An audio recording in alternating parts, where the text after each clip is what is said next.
যেনেধৰণে বৃহত্তৰ ধান লৈছে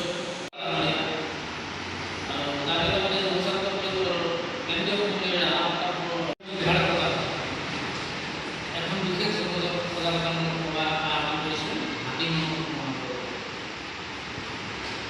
হাতী মানুহৰ সংঘাতৰ সাধাৰণ মহিলা ৰাইজ আমি অসম জাতীয়তাবাদী যুৱ ছাত্ৰ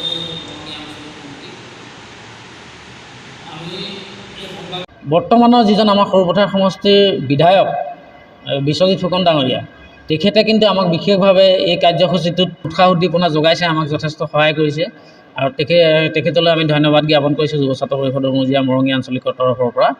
আমাৰ 29 ছেপ্টেম্বৰ তাৰিখে ইয়াত আমাৰ কৃষিমন্ত্ৰী অতুল বৰা থাকিব আৰু বন মন্ত্ৰী চন্দ্ৰমোহন পাটোৱাৰী ডাঙৰীয়া থাকিব, জিলা উপায়ুক্ত থাকিব গোলাঘাটৰ আৰু বিশ্বজিৎ ফুকন ডাঙৰীয়াও থাকিব। তেনেধৰণে আমি কাৰ্যসূচীটো গ্ৰহণ কৰিবলৈ আগবাঢ়িছোঁ।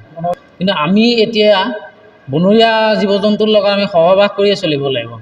আমি বনৰীয়া জীৱ জন্তুৰ লগত সহবাস কৰি চলিবলৈ ইয়াৰ বিকল্প আমি একো বিচাৰি পোৱা নাই। গতিকে তাৰ কাৰণে চৰকাৰক আমি আহ্বান জনাম যে আমি কেনেভাৱে থাকিব লাগিব তেওঁলোকৰ লগত, আৰু সেইকাৰণে জনসজাগতামূলক সভা আমি আহ্বান কৰিছোঁ।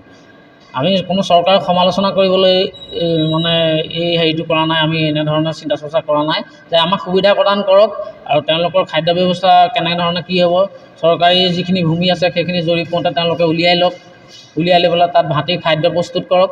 সেই তেনেধৰণৰ আলোচনাৰ কাৰণেহে এই মানে জনসজাগতামূলক সভাটো আমি আহ্বান কৰিছোঁ।